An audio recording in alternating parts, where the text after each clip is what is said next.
You want to support Roland Martin Unfiltered? Be sure to join our Bring the Funk fan club. Every dollar that you give to us supports our daily digital show. There's only one daily digital show out here that keeps it black and keep it real as Roland Martin Unfiltered. Support the Roland Martin Unfiltered daily digital show by going to RolandMartinUnfiltered.com.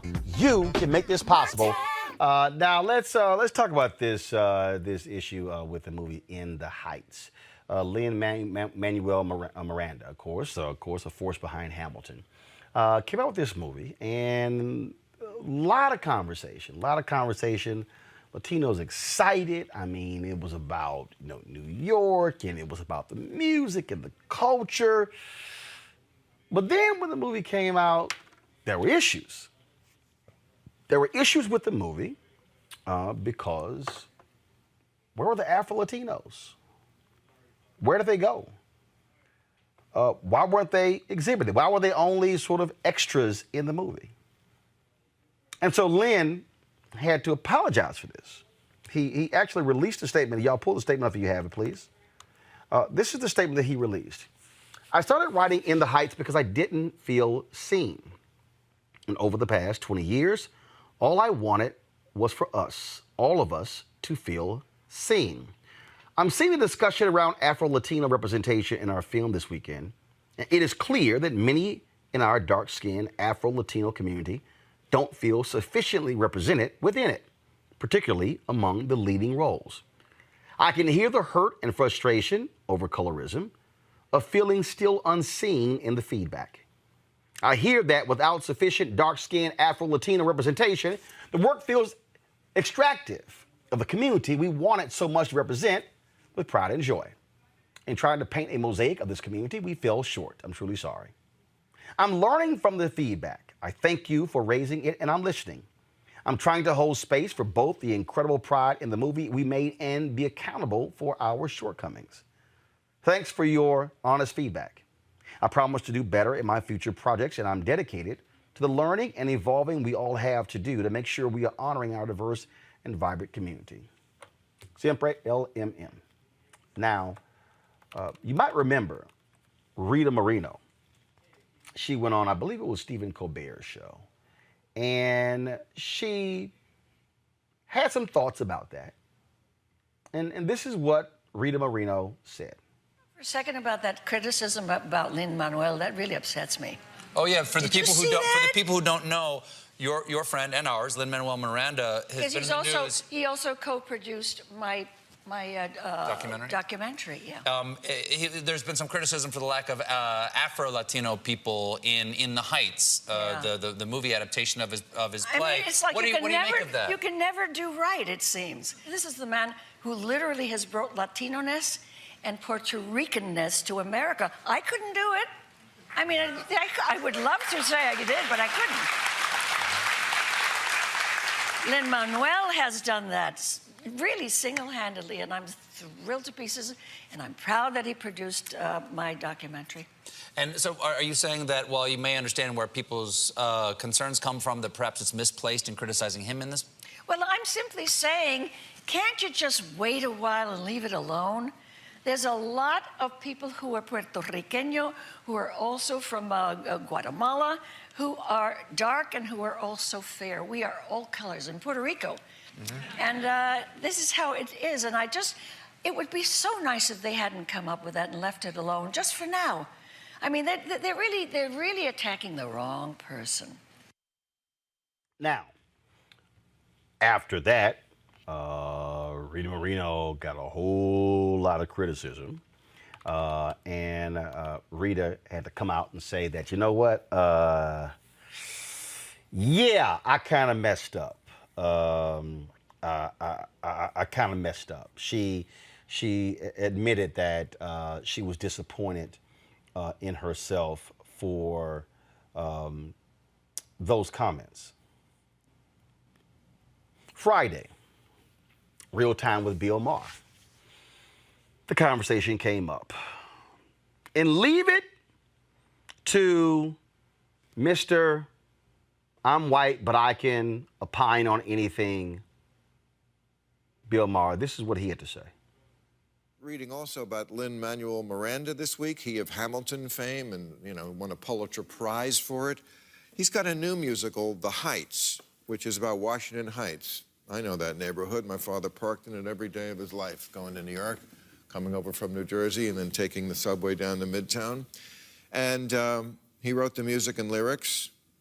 His parents are Puerto Rican, came to this country from Puerto Rico. The book is by someone who's half Puerto Rican. It got 96% Rotten Tomatoes. People loved it.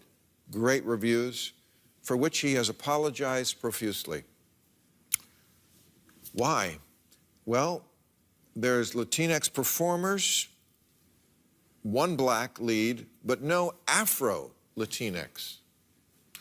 The committee that makes note of everyone's skin tone discovered this, and then Lin-Manuel Miranda had to say, I'm truly sorry. I'm learning from the feedback. I thank you for raising it, and I'm listening. I promise to do better in my future projects. This is what I was talking about with Nikki. Please stop the apologizing. You're the guy who made the founding fathers black and Hispanic.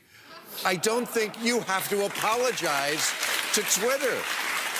For fuck's sake. This is why people hate Democrats. It's cringy. Well, they can't seem to distinguish between an oversight and an outrage. Okay, and let me help them. As a white boy, I had to look this up because it's not my lived experience. But if you're a black woman giving birth, you're 4 times more likely to die in childbirth than a white woman. If you're a black kid, you're 2.5 times more likely to be shot by a cop than a white kid. If you happen to survive all that, you make less money, you have less wealth, and you die sooner. Those are outrages, and liberals ought to be focused on that, not the casting choices of, I think, a heroic guy who's making a film about a minority community. Right. I mean...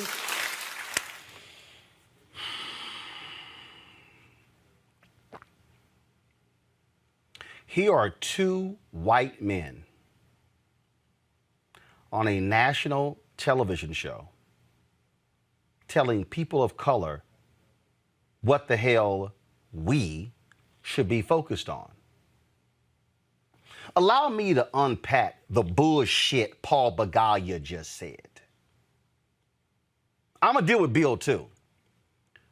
But the bullshit from Begala, the things that he cited are issues we've covered.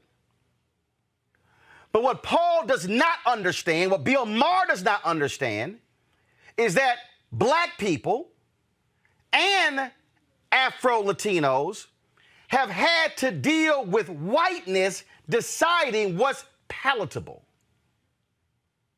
We can go through history. When you were a light-skinned black actress, Hollywood said, we'll accept Lena Horne. We'll accept Dorothy Dandridge. But oh, no, we are not going to accept a dark-skinned black woman.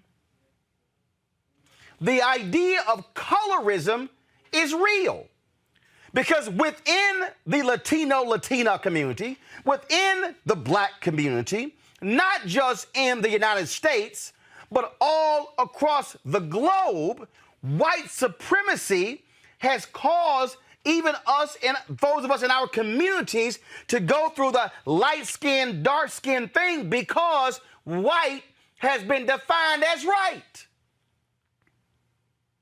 That's why you had black folks in America who passed. Because they said, I will have a better existence in this society if I'm white. Jane Elliott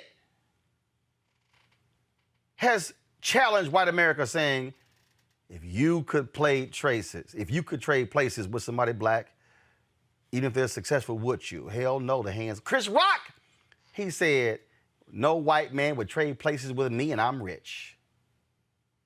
So for Paul Begala and Bill Maher to be so dismissive of the concerns also shows how they have no understanding of how deep this thing is. It has an economic impact. It has an impact on how you see yourself. See, it's real easy for two white men like Paul Begala and Bill Maher to sit on television and say that because they've never been erased. They don't know what erasure is like. Black folks have had to deal with erasure in everything. The movie came out about Stonewall. Oh, gay folks were excited. How you erase the black people who actually made Stonewall real. Stonewall was led by black gay people. But Hollywood was like, no, y'all don't even exist. We could go down the line. How Hollywood consistently has to frame things through the white prism. Not the black star, but the white stars. George Lucas experienced this when he made Red Tails. Went to every major Hollywood studio. They said, hey, where are the white heroes? He said, the white people are the villains. The heroes are the black people. No, we need some white heroes. What Bill Maher and Paul Begala don't get is that in American society, dark skin has always been seen like a savage. Ooh, you got nice hair. Ooh, when black and white people get together, they make pretty babies. We could go down the line. A few years ago, Afro Latinos were criticizing Telemundo and criticizing Univision, saying, why am I seeing white Hispanics? Why are we not seeing darker hued folks on those networks, in the novellas, on the news? Colorism.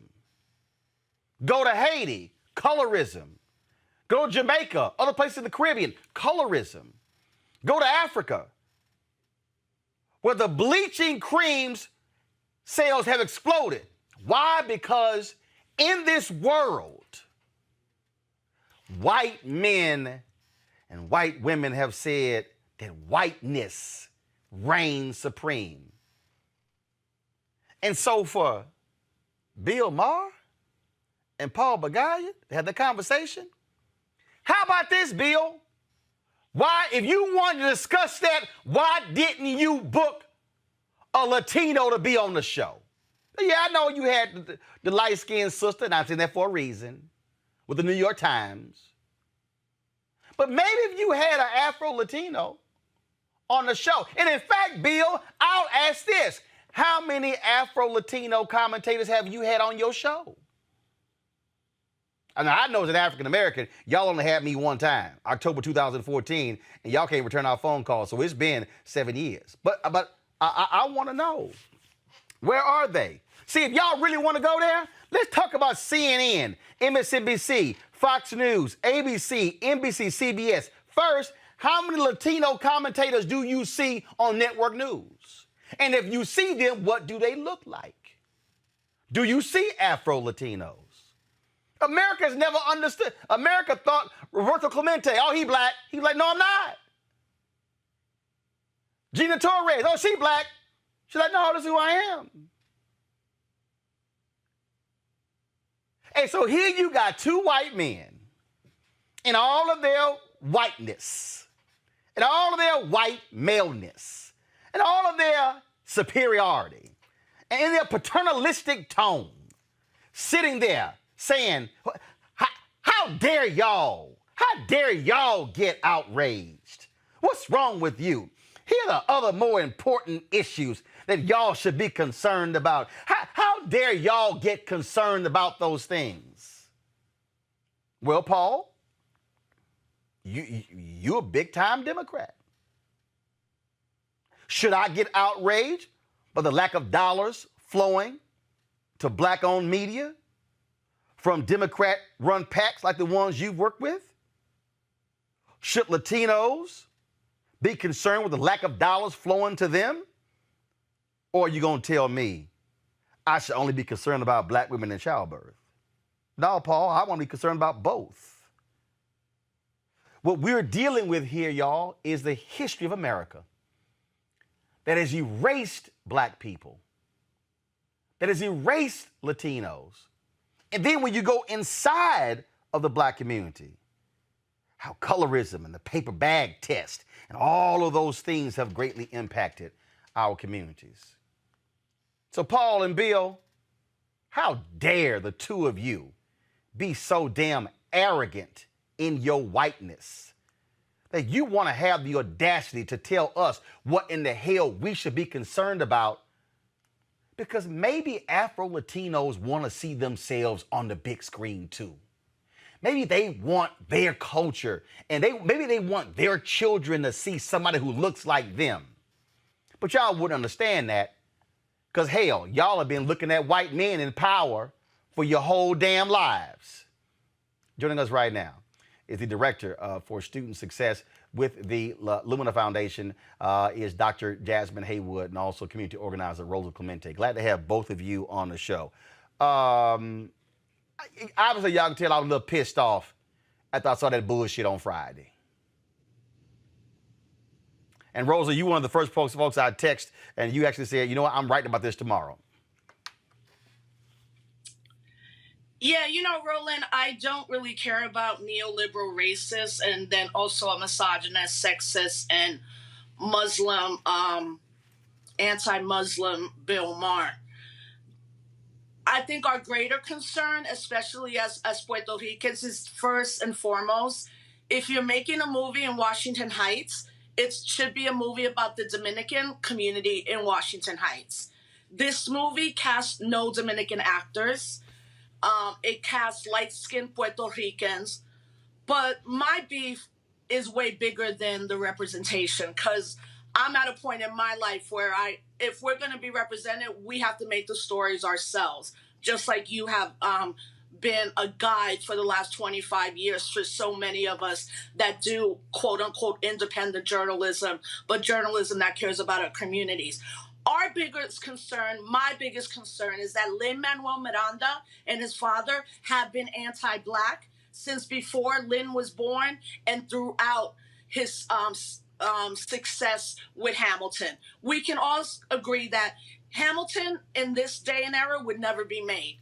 You would never make a show now about a white man and another white man that enslaved Africans and the way that Lin turned that into a success.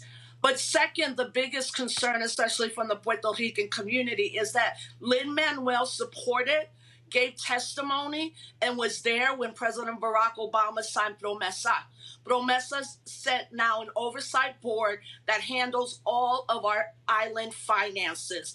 All mostly white men and women who work on Wall Street and decide each month how much money Puerto Rico, the government, can spend on the social good and municipal welfare. So for me, Lin-Manuel has been anti-Black when he supported Promesa. He was anti-Black when he went to Puerto Rico against the wishes of Puerto Rican organizers and students and brought Hamilton down there where people paid $10,000 a head to be there. The average yearly economy of a Puerto Rican with 4 people in a family is $37,000. And lastly, his anti-Blackness and what his father has done in New York City is a story that a lot of people don't know. People need to investigate who his father is. And if you talk to any elder activists or organizers from the 60s to the 90s, they considered his father a poverty pimp. And I would consider him that as well. But lastly, who in Puerto Rico did they think Promesa was going to affect the most? The white elite who live in gated communities in a hill, or the predominantly Afro and indigenous Boricuas and Puerto Ricanos that reside in Ponce, in Cabo Rojo, in Bayamón, in La Pela, and Loíza, which has the highest descendant of African descendants in our community. So for me, it's bigger than that, because I know we can make good stories. I spent the last 3 years making a really dope movie with incredible filmmakers, all brothers and sisters, called Judas and the Black Messiah.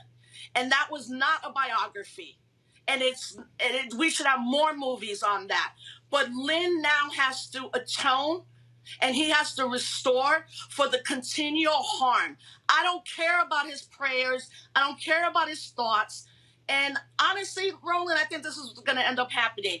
Lin is going to go the white way in Hollywood. He'll now direct movies with white people in it. He'll be in cartoons and all of that because he has no space, and his father has no space in our community. I actually, and this will probably be controversial, I think they're traitors to their Puerto Rican self, our elders and our ancestors. Dr. Jasmine Haywood, the thing that what really, again, troubles me about this are the people who have two white guys who ain't got no clue about the reality of how deeply embedded colorism is. And for them, it's like, oh, be happy. Y'all, it's some Latinos. Well, I remember when black women criticized how Spike Lee was writing black female roles. Just because, and again, I know Spike is a friend, but he took the hit. Tyler Perry gets criticized. We've seen folks say the exact same thing. We don't see this person, that person. I mean, we talk about in this country, America loves talking about Cubans, very, very few Afro-Cubans. And again, what these two are projecting, but to say basically, how dare y'all even speak your piece? Just be quiet and go sit down and just enjoy the movie. That's pretty much what they were saying. Just shut up and watch the movie and be happy. Mm-hmm. Yeah, I mean, it's all a function of white supremacy. Colorism is a global phenomenon. It's not, as you mentioned earlier, it cuts through the Black community, the Latino community, the Asian community. In fact, John Chu, who directed In the Heights, had this same criticism when he directed Crazy Rich Asians in terms of casting more lighter-skinned Asians in the main lead roles. And so this is a global issue. Colorism is a cousin of white supremacy, and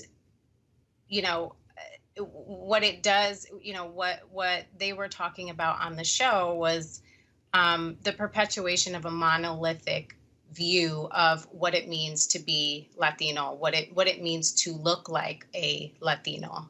And all that does is serve white supremacy and serve the gaze of whiteness. The reason I brought up Stonewall, and either one of you can jump in here, was because black gay people said the same thing.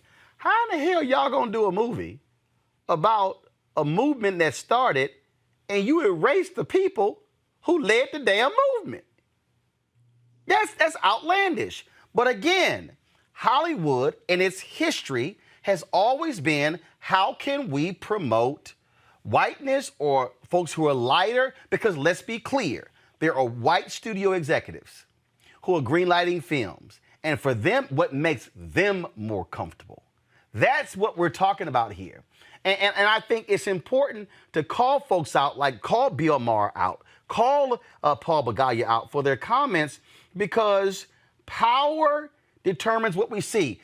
American movies and television is actually America's greatest export. So when the world is looking at America, they're looking at movies. And if they're seeing a certain thing, all of a sudden it's like, oh, well, that's America. And erasure is a real thing. It's real. And Rosa, we can't deny the realness of erasure. It exists. We can't deny it, but this is what I'm saying, Roland. They're the two most insignificant people, especially to a younger generation. No. But here's why. The issue is not significance in terms of younger people. This is why I'm saying this. Because they are on a... See, this is where the platform comes in. They are on a platform, HBO, national, international. You look at who you're talking to. You got nobody who can offer a counter to what you're saying. So when Bill and Paul speak, You hear the audience clap. And what I am arguing, and this is really where we are, and this is probably what's pissing Bill off the most right now, is the same thing on this book I'm writing on white fear. We now get to have an opinion. We now get to express it. We now get to share it. And it's hard because they're like, damn, here they go again. Yes, we're going to express our viewpoint. And it has to be called out because if you use your platform like that, then you should get checked. And you should get checked immediately. Yeah, but what I'm saying is a younger generation isn't tuned into Bill Maher. Like this is what I'm saying. The thing that's critical about this is addressing, as Sister earlier said, you know, colorism, yes. Interethnic conflict. There's interethnic conflict in every community. Dominicans, Puerto Ricans, Cubans, Venezuelan, Italian, Irish. Like that happens. But that the larger picture is also that when we just talk about anti-Blackness or white people particularly being anti-Black, we're losing a conversation with younger people about how white supremacy is the reason that included in Hollywood this happens. Now, what I will say too, and I hope people really hear me on this point, Steven Spielberg made a movie with Rita Moreno. They remade West Side Story, okay? 20th Century Fox. This is, for me, very critical. 20th Century Fox could spend $125 million to remake what is known in academic and all types of circles as one of the most racist movies and the most racist movie for depicting Puerto Ricans. There is a line in West Side Story where Rita Moreno says, "So glad I left Puerto Rico, I hope it sinks into the ocean." Rita Moreno and Steven Spielberg have remade West Side Story. Who was in that room, as you said? Who said in that room, this is a really good idea? Let's greenlight one of the most racist movies ever made that has already been remade that hundreds of times on the Tony stage. That's why when Rita Moreno said what she said, so many of us were like, oh my God, she's an elder. But actually, that interview with Stephen Colbert is such a concrete example to show the anti-Blackness in the passing white Latinx community. And lastly, I don't identify as Afro-Latinx or Black Latinx. I identify as a Black Puerto Rican woman. I use the language that is inclusive, but I've also been one for over 25 years to say, I'm not Afro anything. I'm an African descent. I'm a Black Puerto Rican. Up until 3 years ago, it was very unpopular to say that. Now, unfortunately, what we're seeing is the same passing white Latino creatives, influencers, and that are the ones all being asked to write about why In the Heights was anti-Black. Like, faculty people are being hired throughout the country for a growing Afro-Latinx, Latina studies movement. And most of the people they've been hiring are Latinos who don't believe in Afro or Black Latinx. They believe in Latinidad, which is a methodology and a concept that actually asks you to erase your Blackness, erase your indigenousness. So the bigger picture is, we as Afro, Black, Latino, Latinx folks, this is our time right now to get loud. And it means hitting at all the levels. But ultimately, I have a goal right now, Roland. Honestly, I don't want West Side Story to come out. And I'm going to fight for that, and I'm going to build a collective of people. Not only should that remake should not come out, the same $125 million that was spent on that movie is the same amount of money that studio should give to Puerto Rican organizations on the island in Puerto Rico who are now on 5 days of no electricity once again. Our island has been colonized. Lynn and all these other forces are solidifying that colonization because ultimately their political goal is for statehood. And if anybody thinks Puerto Rico is going to be a state, you're living in the wrong time in the wrong century. Puerto Rico will never be a state. We are going towards independence, regardless of these sellout Boricuas in Congress, in Hollywood, and in journalism. Jasmine, the thing here, the point when Rosa said, this is the moment to get loud, That's the issue here. The fact that Afro-Latinos are expressing their view, and they should. And they have the right to, because they know their experience better than anybody.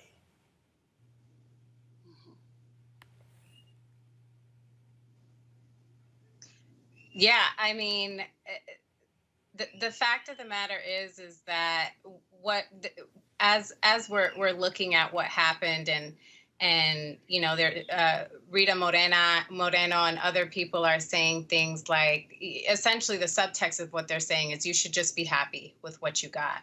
Right. What that is, it reminds me of a concept called interest convergence by Derek Bell. And what that is that when those in power, when essentially the majority white folks, when those in power lend out, you know, a hand to advance equity for people of color, but they only do it within the circumstances so that the benefits for white folks outweigh the benefits for people of color. And this is a good example of that, a very good example of what can be perceived as a small progress, as a celebration, but what it really is a manipulation tactic. And it's a fallacy of Latino representation, of in the Heights specifically. If you go take a walk around the Heights today, I guarantee you will see Afro-Latino people walking around. Dominicans are the Latino subgroup that has the most prevalent identification of Afro-Latino. That identity resonates with that particular subgroup the most. So for them to misrepresent that subgroup in particular in this way is really baffling. Well, I'll say this here. It is, I still laughing at Bill Maher saying how he knows Washington Heights so well because his dad parked his car there on his way to Manhattan. Ooh, that's how you know the neighborhood so well, huh? Got it. Well, From 60 years ago. Huh? From 60 years ago. Yeah. Yeah, when Washington Heights was white. You know, of course, you know, if he's 65, that means even longer. Yeah, his experience, all of everybody's experiences growing up in the 5 boroughs in New York City were experiences of complete ethnic stratification. You know, Washington Heights is now known as the Little Dominican Republic. It's even small cultural things. And one of my friends was like, at the end, we all have different cultures that should be celebrated. Like when the movie opens and he's selling piraguas is a very Puerto Rican term for shaved ice. Dominicans use a different term for even shaved ice. It's like those nuances are really important. But what's also important for people to understand and grapple with Blackness and how we talk about it in the United States, very rarely do we talk about Blackness outside of the binary of African American and European American, as opposed to the Black diasporic world where it shows his heart the most. The Bronx, Washington Heights, even to this day, Brooklyn, and the 5 boroughs is where you'll find every, quote, Latino community somehow represented, but you're also seeing a growing Garifuna community that is Black, a growing Black Belizean community, a growing Black Cuban community, the continual growth of a Black Puerto Rican community, the continual growth of a Black Dominican community. And that's it's not baffling, because once we can align ourselves in solidarity with other brothers and sisters and non-binary folks on the issues that impact all of us around material resources, what they're afraid is that we're solidifying our ranks and that Blackness is now inclusive, where whiteness is always exclusive. Excellent point there. Jasmine, your final comment. Yeah, I just want to add on to that and say there was something that's not getting a lot of shine in the media is that there was an important piece that was in the play that was left out of the movie. And that was a scene where the father expressed some anti-Black sentiments towards Benny and him dating Nina. And that that is not that's not a coincidence. It has to do with the same issue of a lack of dark-skinned Afro-Latinos in leading roles.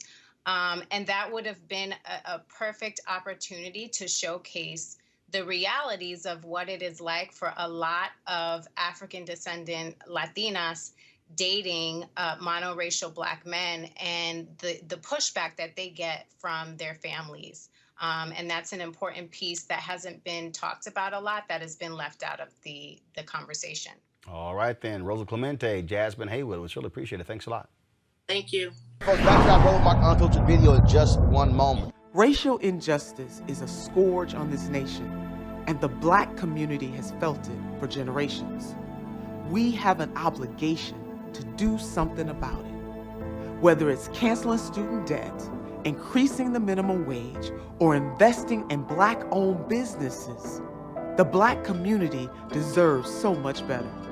I'm Nina Turner, and I'm running for Congress to do something about it.